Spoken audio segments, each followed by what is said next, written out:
O que a senhora acha desse incidente? Qual é a sua opinião pessoal do conjunto da obra?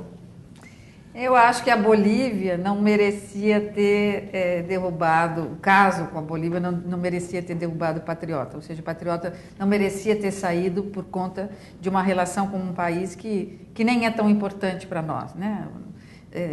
Certamente nós somos muito mais importantes para a Bolívia do que a Bolívia é para o Brasil.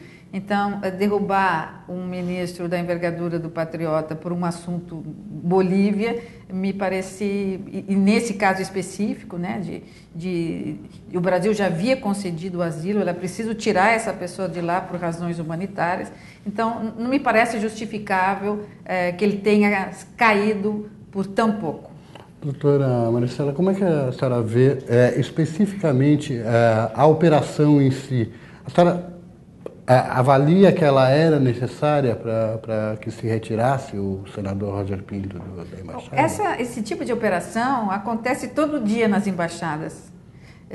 Pode não acontecer todo dia, mas dia sim, dia não, numa embaixada no mundo, alguém está saindo num porta-mala à noite, em direção a um aeroporto, a um heliponto, a uma estrada onde possa cruzar a fronteira e encontrar proteção política no outro país. Então, as embaixadas, os consulados, conhecem muito bem essas operações e elas são feitas sem que a gente saiba.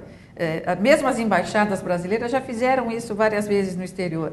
Então, essa não é a primeira vez, mas tomou a repercussão que tomou, porque esse senador estava já há tanto tempo protegido na embaixada brasileira. 450 dias. 450, quer dizer, 1 ano e meio praticamente. E o diplomata brasileiro que cuidou da inteligência, né, e da operação de retirada, veio a público e disse: retirei por razões humanitárias, o meu governo não estava trabalhando para que isso acontecesse, o trabalho estava muito longo e por razões de salvar a vida dessa pessoa, eu fiz o que eu fiz e arrisquei até mesmo a minha carreira, o meu cargo público.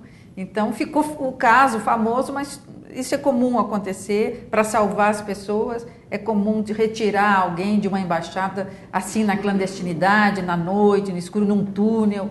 Isso às vezes acontece sim. Não poderia estar havendo, doutora Maricela, não poderia haver nesse episódio todo um comprometimento acobertado entre as duas chancelarias?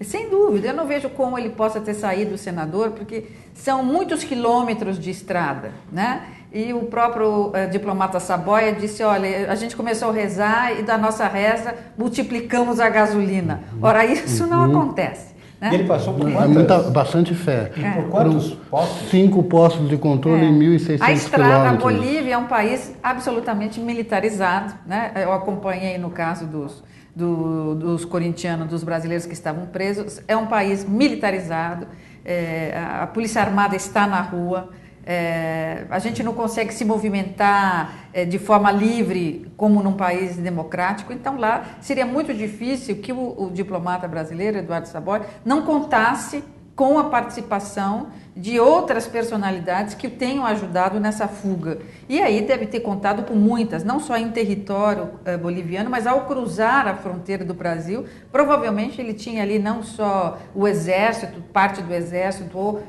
polícia militar local, ele tinha quem o ajudasse. Ele, evidentemente, não fez essa operação sozinho.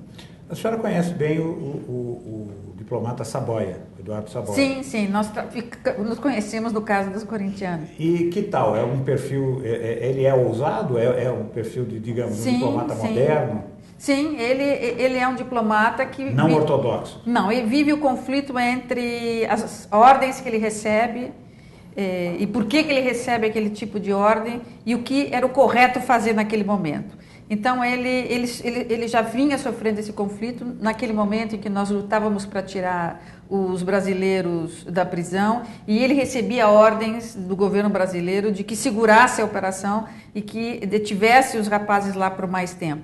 E ele, então, sofria entre a ordem que vinha de cima e o que ele achava que deveria ser feito.